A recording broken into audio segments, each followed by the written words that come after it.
Nós vamos falar um pouquinho agora sobre eleições americanas, né? Encerrou as eleições dos Estados Unidos, Joe Biden foi eleito presidente dos Estados Unidos, traz, né, dentro de todo esse contexto, uma nova política para os Estados Unidos e que se repercutirá para todos os desdobramentos no cenário mundial, né?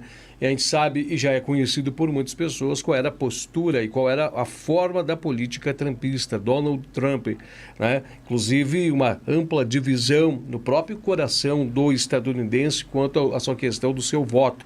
E agora nós vamos entender, a partir de agora, como é que essas peças vão se mover no tabuleiro, qual é a expectativa a se aguardar para 2021, como é que vai possivelmente se projetar e se desenhar as multirrelações que serão, né, propagadas ao entorno do cenário, né, do contexto mundial, com as tarefas que o mundo tem de se fazer e, claro, também uma observação de como é que vai ficar a história do Brasil no meio de tudo isso. Então eu vou passar agora para a sua saudação a professora do curso de Relações Internacionais da FSG, a professora Flávia Carolina Fagundes, que está aqui junto com a gente, gentilmente abrindo um espaço na sua agenda para conversar um pouco com nós e explicar para toda a nossa audiência um pouco sobre tudo isso. Seja bem-vinda à nossa programação e nos traz aí uma observação, um olhar acadêmico para nós poder já entender e mensurar, projetar esse 2021. Bom dia. Bom dia, muito obrigado por me receberem aqui na Bitcoin TV. Bom dia a todos que nos assistem. Então, passamos por uma eleição que foi bastante apertada dentro dos Estados Unidos, o que nos mostra também a divisão muito profunda dentro da sociedade norte-americana e com o fim da eleição de Joe Biden na chapa com Kamala Harris, né?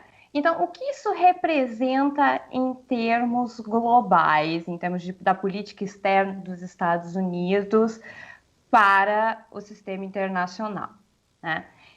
Em algumas questões para os Estados Unidos, elas são estruturais, como a competição com a China, e essa deve continuar, mas em tonalidades diferenciadas no governo Biden, né?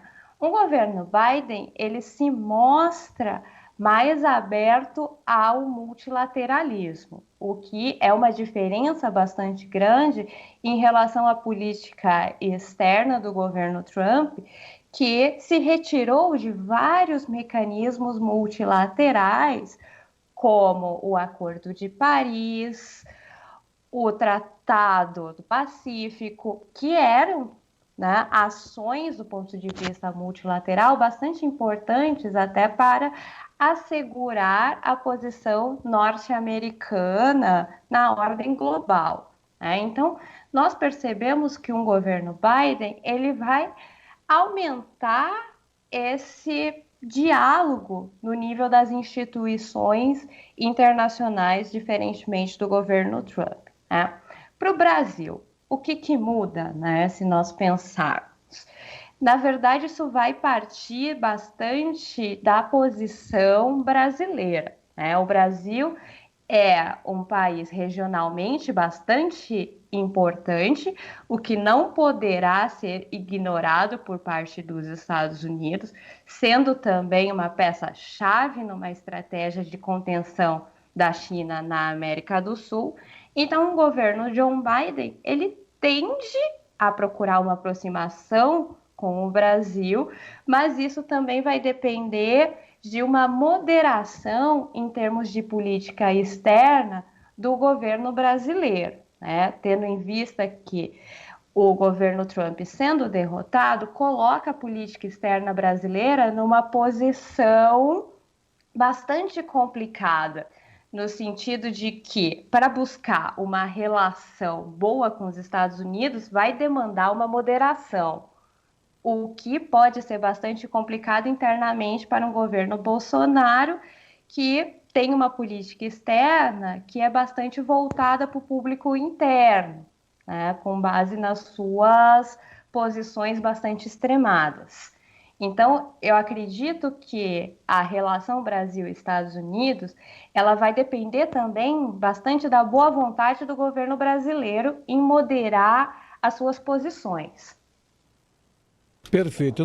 Nós temos muitas perguntas, prof, mas eu não posso privar Leandro Damati, que participa da TV Serra, de também realizar seus questionamentos para nós poder engrandecer esse assunto, mas muito interessante já esse primeiro ponto de vista que você nos traz. Leandro Damati, meu colega de bancada, faça também as suas perguntas para a nossa professora. Ótimo, obrigado, Edinho. Eu quero cumprimentar a professora Flávia, obrigado pela oportunidade. Seriam tantos questionamentos, mas eu quero tomar um pouquinho esse viés político e também econômico. A professora já listou a questão do impacto econômico com a eleição de Joe Biden para a presidência dos Estados Unidos. E a questão política, porque é o fim do chamado trumpismo, enfim, da era Donald Trump nos Estados Unidos, que impacta diretamente aqui no Brasil. Politicamente falando, a gente poderia dizer que a derrota de Donald Trump é uma derrota também para o governo de Jair Bolsonaro no Brasil, professora? Então, Leandro, eu teria um pouco de parcimônia ao fazer essa afirmação, porque o trumpismo ele vai continuar enquanto uma força política nos Estados Unidos. Ele tende a continuar. O Trump ele teve 70 milhões de votos, também é uma votação bastante expressiva e também é a principal liderança hoje do Partido Republicano. E nesse momento o Trump também tensiona bastante as instituições norte-americanas em relação ao resultado das eleições. Então, a gente não pode dizer que o trumpismo ele desaparece enquanto força política, né? O que nós vamos ter que observar é qual vai ser o comportamento do governo brasileiro, né? A derrota do Trump, sim, ela pode representar um golpe bastante duro a esse movimento de extrema-direita que pautou vários governos, como o governo brasileiro. Nesse sentido, é de fato uma derrota, o que pode impor ao governo brasileiro uma maior moderação nas suas posições, o que também coloca na berlinda o posto de alguns ministros que são bastante importantes, como o próprio ministro das Relações Exteriores, que é ligado a esse movimento antiglobalista, né, no qual se encontra uma representatividade no governo democrata. Então, no caso do Brasil, a gente teria que ter uma reorientação dessa política externa, né? Mas o Brasil pode assumir também uma posição que seria bastante perigosa do ponto de vista das relações internacionais ao se aliar ao trumpismo enquanto líder da oposição e ter também, nesse sentido, um maior isolamento no sistema internacional, né? Nós temos agora a política externa do Bolsonaro bastante desafiada diante da mudança de conjuntura que veio com as últimas eleições, não só nos Estados Unidos, mas também na região, né? Então, nós vamos ter que ver como esse governo vai se comportar. Até agora, o governo brasileiro não se pronunciou em relação à vitória de Biden, dizendo que só vai se pronunciar depois que acabarem todas as disputas judiciais, né? O que significa isso, professora Flávia, esse silêncio até o presente momento do governo brasileiro com a vitória de Joe Biden? No meu ponto de vista, ele tem um significado que pode ser um pouco negativo, né, ao representar ainda uma ligação bastante forte com o governo Trump, tendo em vista que esse movimento que Trump faz de deslegitimar as eleições, a próprio ataque à democracia norte-americana, ele tem um impacto bastante negativo para as instituições. Mas o governo brasileiro também se caracteriza por um grande ataque às instituições. Primeiramente, eu diria que isso vai mostrar, né, uma relação entre Brasil e Estados Unidos que começa um pouco difícil num governo Biden, né? Tendo em vista que já houve algumas rusgas entre Bolsonaro e Biden durante o processo eleitoral, quando Biden cita o Brasil na questão climática em relação à Amazônia e criou ali um certo mal-estar entre o governo brasileiro e o candidato à presidência, né?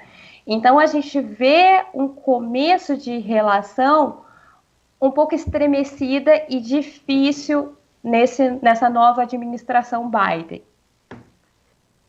Perfeito. Edinho, com você. Ok, bacana, né? 9h58, nós com certeza deveríamos, né? Temos que ter uma nova agenda e janela com a professora Flávia, até para poder mesmo mergulhar, né? Tem questões no país que cabe entendimento, né? Tem que vermos essa postura ambiental, essa postura da nossa agricultura, tem o 5G, tem também investimentos, né, do capital público estrangeiro, ou do capital estrangeiro no setor do desenvolvimento público nacional. Tem muitas questões que nós poderíamos mergulhar, mas infelizmente o nosso tempo se fecha. Mas, professora Flávia, muito obrigado, né, ter vindo aqui conversar um pouco com a gente, falar de um tema tão atual, né?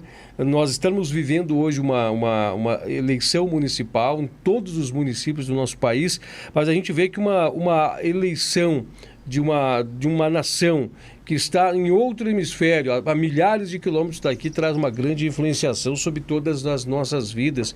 E você vem nos trazer mais informações, vem nos pontualizar, contextualizar, expor, né, pontos muito importantes para que todos já fiquem com o entendimento do jogo das peças que se virão por aí. É muito fundamental. Eu quero deixar espaço final para as suas considerações, agradecendo por você ter vindo aqui conversar um pouquinho com a gente. Muito obrigado, tá? Muito obrigado por me receberem, muito obrigado pelas perguntas.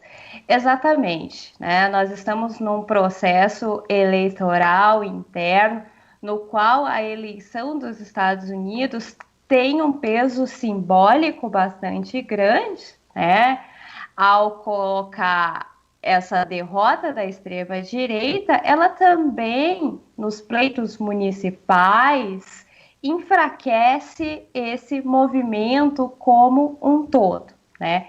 E além disso, essa eleição, ela tem uma questão simbólica muito forte, né, na figura da Kamala Harris, né, que traz esse protagonismo das mulheres e também das populações negras na vida política, o que tende a ter também um efeito, né, geral no globo, ao colocar mulheres numa posição de destaque maior, o que já vem ocorrendo com várias outras lideranças globais, como Angela Merkel e Jacinda Ardern.